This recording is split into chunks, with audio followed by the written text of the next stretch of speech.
Question है integral equation का, जिसमें आपके पास एक फ्रीडोलम इंटीग्रल इक्वेशन है phi of x equals to lambda times cos 7x, non homogeneous है basically, lambda times integral value 0 to pi cos x cos t minus 2 sine x sine t।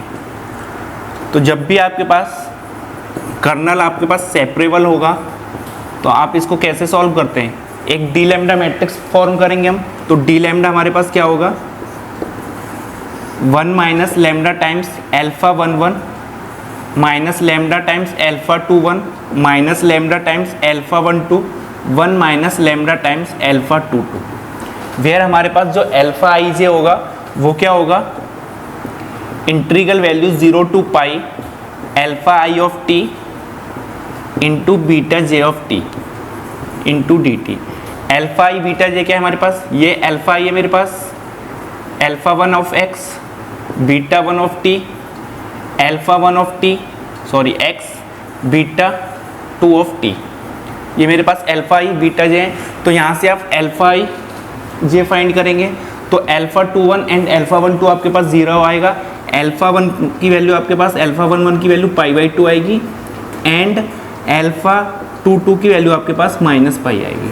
तो यहाँ से आपके पास दो आइगन वैल्यू आएंगी, lambda equals to 2/π and lambda equals to -1/π। ये हमारे पास दो आइगन वैल्यू फॉर्म होंगी यहाँ से। तो लैम्डा इक्वल्स टू 2/π के करस्पॉन्डेंस आप आइगन फंक्शन फाइंड करेंगे। तो आइगन फंक्शन कैसे फाइंड करते हैं, phi of x equals to lambda i summation i running from 1 to n alpha i x into c i. तो जब आप 2/π के करस्पॉन्डेंस आइगन फंक्शन फाइंड करेंगे तो वो आपको मिलेगा cos x, यहाँ पुट करना है आपको डायरेक्टली। और जब लैम्डा इक्वल्स टू -1/π के करस्पॉन्डेंस आइगन फंक्शन फाइंड करेंगे तो वो आएगा आपके पास -sin x। अब हमारे पास ये जो फ्रीडोलम इंटीग्रल इक्वेशन है, अगर आपके पास ये जो लैम्डा है इनमें से 2/π और -1/π के इक्वल नहीं हुआ, देन हमारे पास जो इंटीग्रल इक्वेशन होगी यूनिक सॉल्यूशन। अगर इसके इक्वल है तो या तो इनफाइनाइट सॉल्यूशन होंगे या नो सॉल्यूशन का केस आएगा। तो वो कैसे वेरीफाई करेंगे आप, cos 7x यानी कि यहाँ पे आपके पास कोई भी फंक्शन होगा उसका इन आइगन फंक्शंस के साथ अगर ऑर्थोगोनल है तो हमारे पास सॉल्यूशन एग्जिस्ट करेंगे और इनफाइनाइट सॉल्यूशन होंगे। अगर ये fx cos x और -sin x के साथ ऑर्थोगोनल नहीं है तो आपके पास नो सॉल्यूशन का केस आएगा।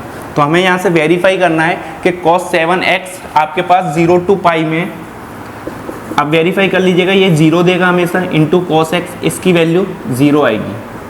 सिमिलरली वैसे आप वेरीफाई कर सकते हैं 0 to pi cos 7x into -sin x into dx, ये भी आपके पास क्या आएगी value 0।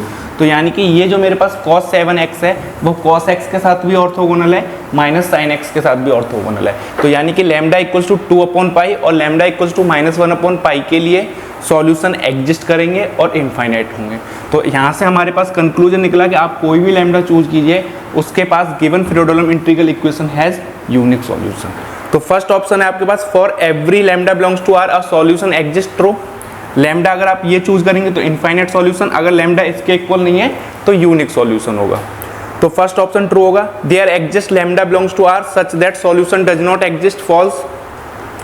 There exist lambda belongs to R such that there are more than but finitely many solution, false. अगर लैम्डा इक्वल नहीं है तो यूनिक सॉल्यूशन, अगर इक्वल है तो infinite solution. There exist lambda belongs to R such that there are infinitely many solution, true. Lambda को आप 2/π या -1/π के मतलब चूज करेंगे तो आपके पास इनफाइनाइट सॉल्यूशन मिलेंगे। तो answer is A and D.